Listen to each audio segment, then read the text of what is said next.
Đoàn quân bước trên đường rừng, bình minh lấp lánh chân trời xa.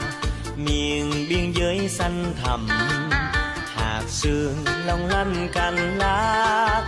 Từ nơi biên cương núi cao, người lính qua trăm suối nghìn đèo, lắng nghe tiếng ru của mẹ hiền, ngày đêm dũng bước con hành quân. Rừng thay lá bao mùa rồi, đoàn quân chiến đấu xa làng quê.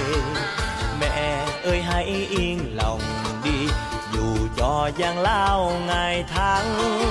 Trường Sơn hay nơi đảo xa, thì chúng con luôn biết giữ gìn. Chúng con luôn bên mẹ hiền, ngày đêm vững bước trong đoàn